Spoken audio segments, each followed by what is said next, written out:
Welcome, I'm Nid, a soul guide. That means I support people at many levels in finding greater alignment to your fullest way of living. And that might be through physical body and more enjoyment of your physical body, less pain, better energy levels. Could be emotional, it might be a more spiritual and purposeful sense of direction in your life. And in this video, we are going to be looking at the virtue of patience, as it's something that we can all get a little caught up in losing our patience. To me, the focus that feels the most supportive is where I see myself getting undone and also all my clients. So when we are impatient, we are basically asking ourselves to be out of the present moment, for it to be other than what it is. And that means that we're in a space of non-acceptance. We are not willing to accept what is right now. We're looking for something else, something other. And this can even come up in manifesting something. What am I going to manifest? What am I going to create? We're jumping into the future. And this can actually become almost like a spiritual alternative to anxiety if we're not careful.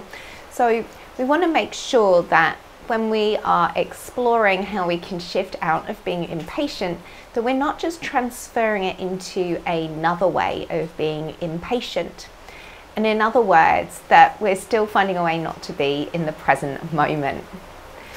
So it's really easy to say, just be in the present moment. But sometimes the present moment, doesn't feel that great because there's other things you're concerned about for the future, whether it's the future of the collective, of your children, of this planet, or it's the future of, where are you going to live next week?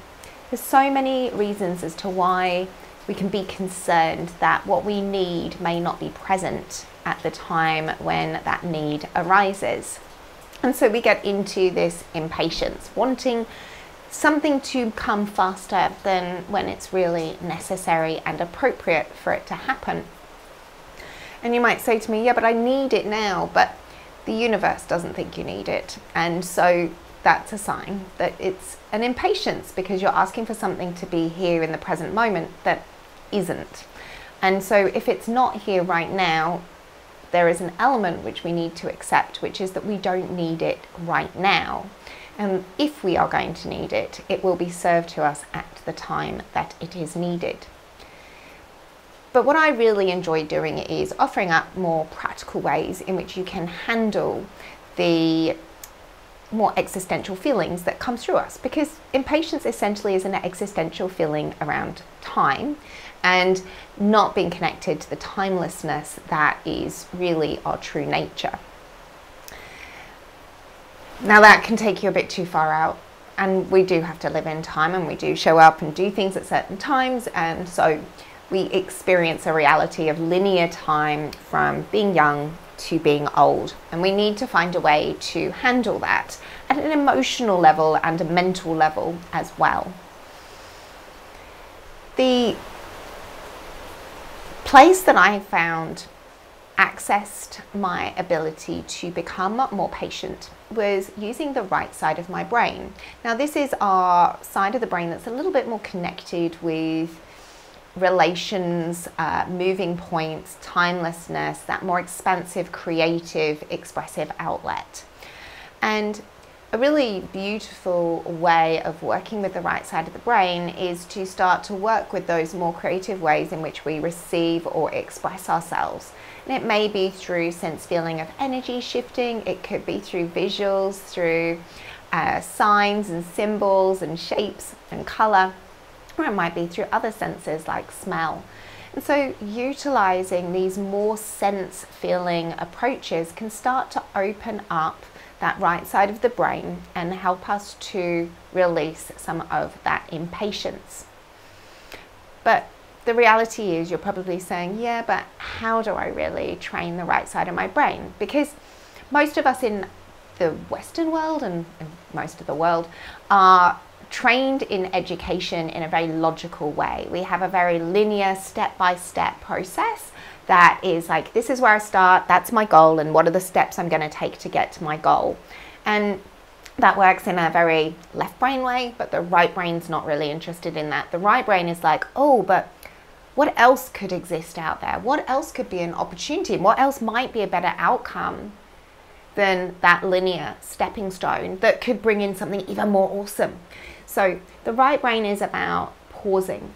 It's about creating space and extra expansive time in your day, because space and time are connected, right? So if we can create a bit more space around something, sometimes time arises and things flow a little bit more easily. And yet that still maybe doesn't sound very practical. How can you create more time when you've already got a really full day? And I get that. Priority is number one. You always have to come back to prioritizing what is important, and not what is important to your goal, because it's very easy to get caught up in that logical left brain, which will compact and fill up all your time. What you want is that larger intention, that heart space, what's going to fulfill you, what's going to, in the journey, make you feel really satisfied and more content, so that you could potentially feel more present in the journey that you're on. So we want to look at activities that access that right side of the brain for you. So you want to be making space in your day to connect with those senses, to connect with those more relational, engaging activities. And for you, that could be something to do with the visual sense. It might be a more feeling space. Maybe you do some breathing to help you connect. And even just stopping for 5 breaths might be the space that you need to start creating in your day to connect with that right side of the brain. Or for another person, it could be just a little bit of time acknowledging and looking at nature and helping that connection start to stimulate that right side of the brain, the relationship of humans with nature and earth. So we're wanting to open up the things that help your brain feel more expansive, to remember that you are just a micro in this huge, dynamic, beautiful moving cosmos, but that you're also an important piece in all of that moving. And that's what that right side of the brain is going to start to open up. And when we open that right side of the brain, little steps are given to us of just go do this next. Right? So the example could be just go and be in this cafe, have that cup of tea in this cafe.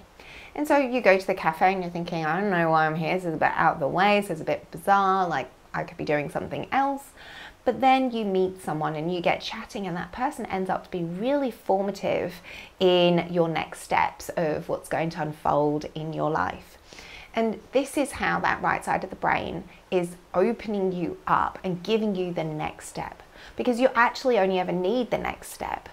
Because what may happen after that is so many other possibilities, and we want to remain open to more amazing possibilities. What then starts to happen is that you take one step and then you take another step, and they can seem like you're going in completely opposite directions. You'd be like, well, I'm going this way, but now I'm going this way, and then I'm going this way, and the creativity doesn't make any sense.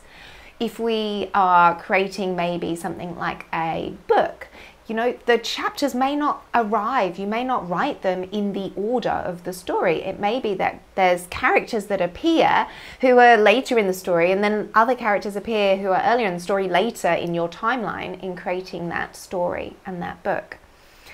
And this is how that right brain relational brings things through when you're ready. And things start to come together and make sense when we've got a bit of retrospective hindsight, a bit of time to look back.